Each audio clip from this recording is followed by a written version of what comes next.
में उपस्थित सम्माननीय आचार्य जी और मेरे सहपाठियों, मैं आप लोगों के समक्ष अमर हुतात्मा महान क्रांतिकारी स्वामी श्रद्धानंद के बारे में कुछ अपने विचार रखना चाहता हूँ। स्वामी श्रद्धानंद जी का जन्म 1856 में हुआ था। वो पंजाब ग्राम के पंजाब राज्य के जालंधर जिले के तलवल ग्राम में हुआ था। उनके पिता उस समय कोतवाल थे। उनके पिता बड़े ही धार्मिक स्वभाव के थे। वे नित्य रामायण महाभारत आदि का पठन पाठन किया करते थे। किंतु स्वामी श्रद्धानंद जी पर पाश्चात्य संस्कृति का रंग चढ़ गया था। शुरुआत से ही उन्हें अंग्रेजी स्कूलों में पढ़ाया गया था। इसी कारण से उन पे पाश्चात्य संस्कृति अपना रंग ढाल रही थी।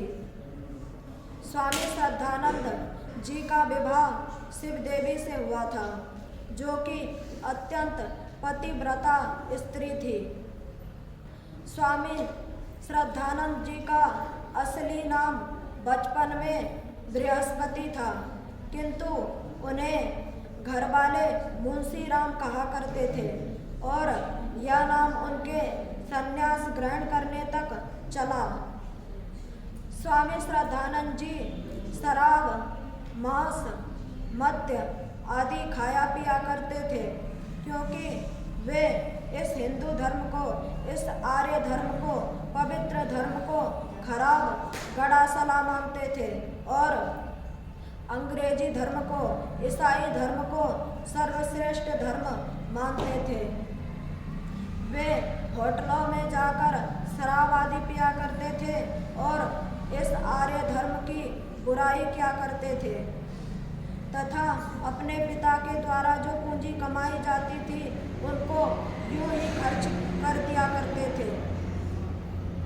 एक दिन की बात है, जब स्वामी श्रद्धानंद जी एक रात को शराब पी के अपने घर आए तो वे इतने नशे में थे कि उनको बार बार उल्टियाँ आ रही थी और चक्कर खा खा के गिर रहे थे। तो उनकी पत्नी ने बिन खाए पिए उनकी रात भर सेवा की, उनकी उल्टियों को साफ किया।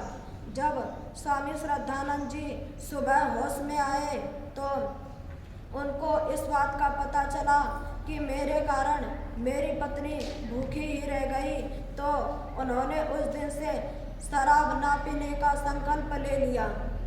एक पतिव्रता स्त्री के कारण पति का एक बुराई छूट गया।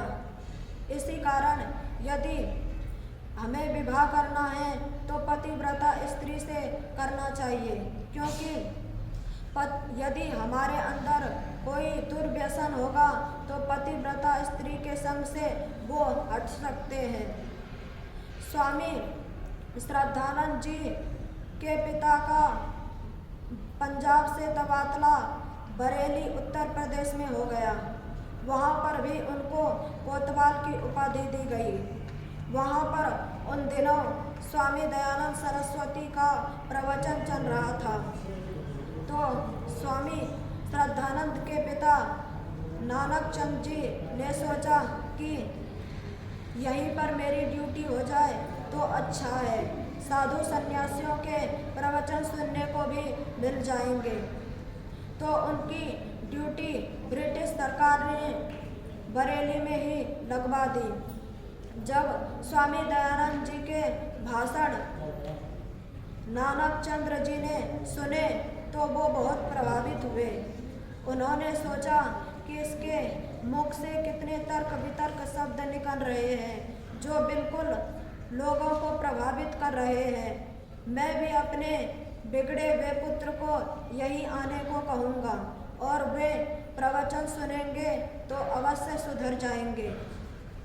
फिर वो घर गए और घर जाकर उन्होंने अपने पुत्र से कहा कि सुनो, हमारे इस जिले बरेली में एक बहुत ही प्रभावी साधु आए हैं, बहुत ही तर्क वितर्क से भाषण देते हैं, तुम उनका भाषण सुनने जाना।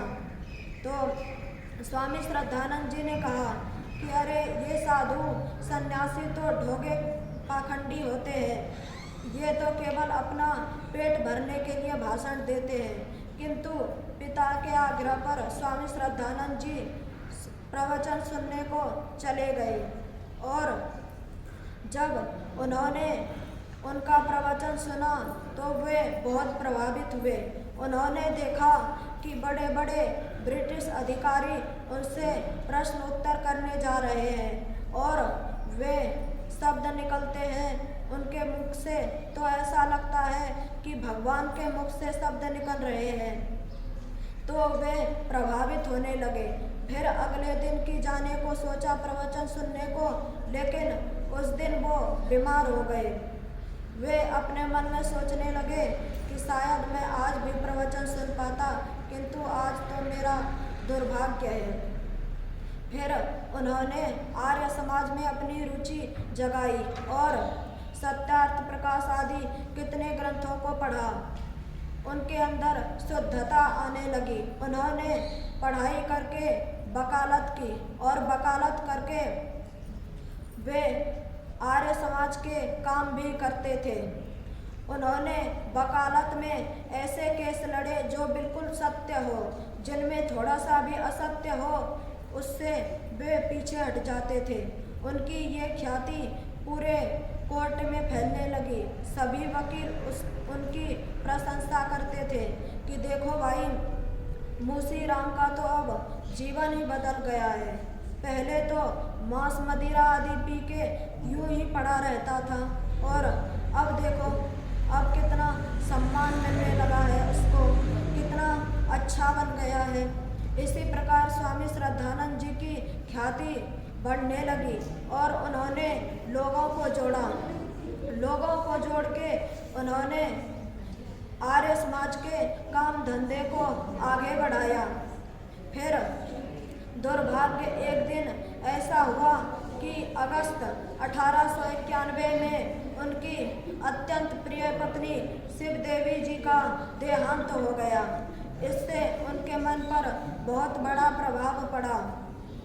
फिर उनका अंतिम संस्कार कर दिया और कई लोगों ने स्वामी मुंशी राम जी से कहा कि आप क्यों ना दूसरी शादी कर लें, अभी तो आप युवा ही हैं। तो उन्होंने कहा नहीं, जिस प्रकार मेरी स्त्री प्रति पत्नी व्रता थी उसी प्रकार मैं भी पतिव्रता पुरुष हूँ, इसी कारण मैं शादी नहीं करूँगा। ये जो मेरे 4 संतान हैं, 2 बेटे और 2 बेटियाँ, बेटों के नाम थे उनके इंद्र और हरिश्चंद्र और 2 बेटियाँ थी, इनको मैं पालूंगा, इनके माता पिता का सुख मैं ही दूंगा।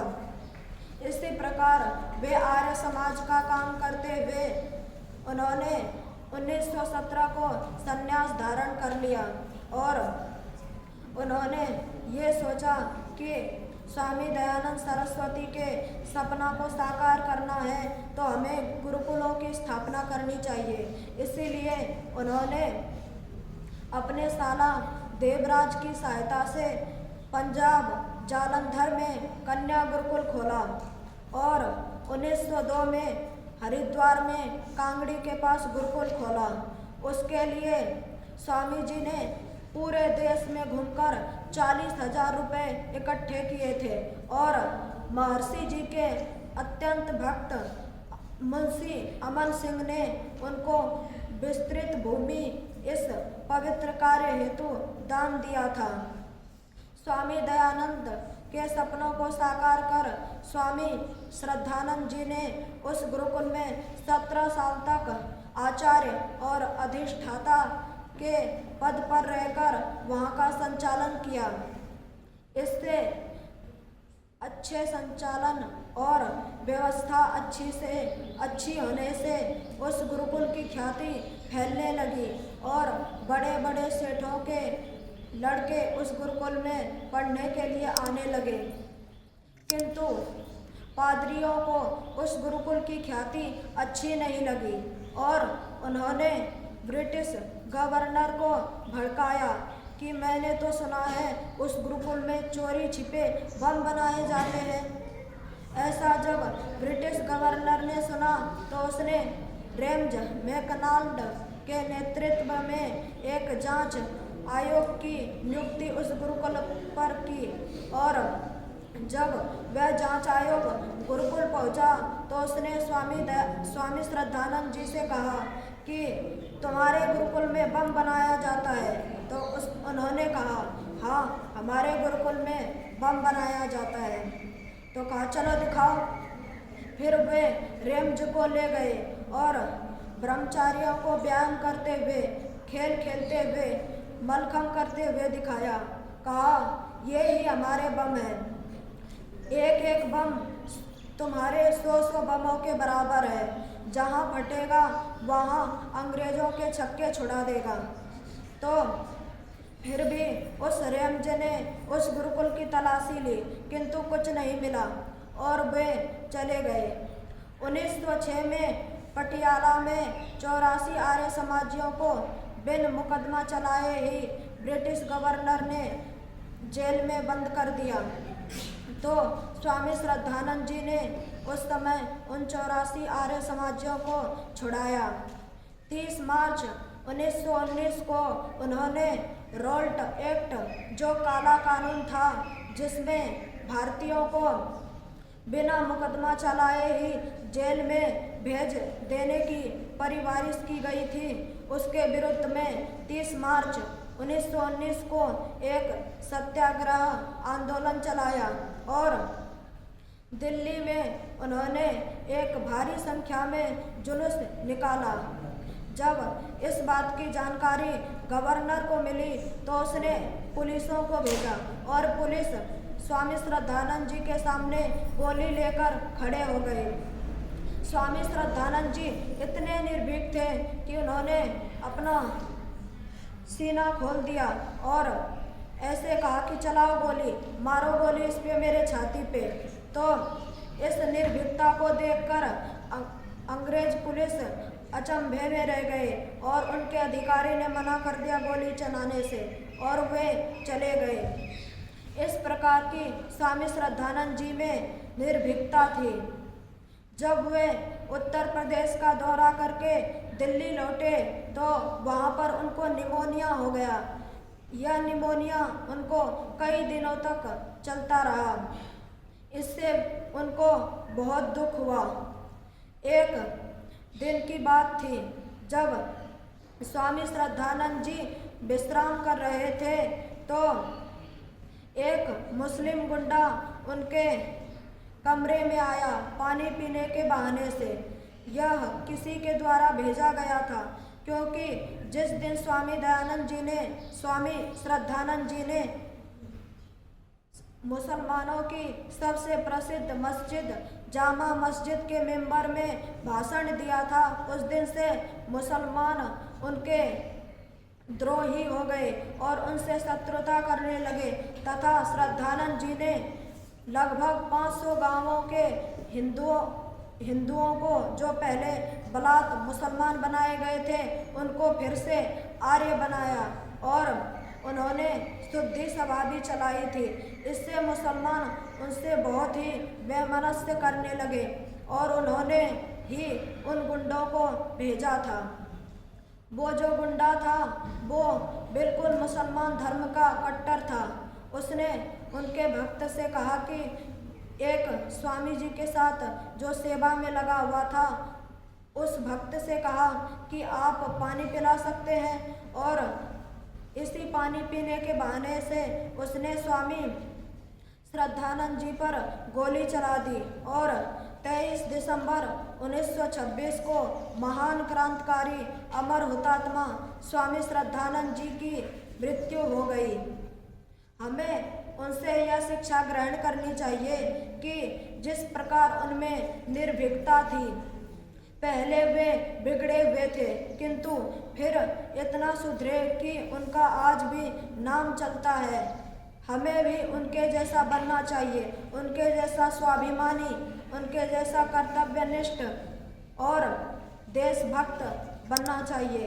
इन्हीं बातों के साथ मैं अपने वाणी को विराम देता हूँ। इति ओम सम।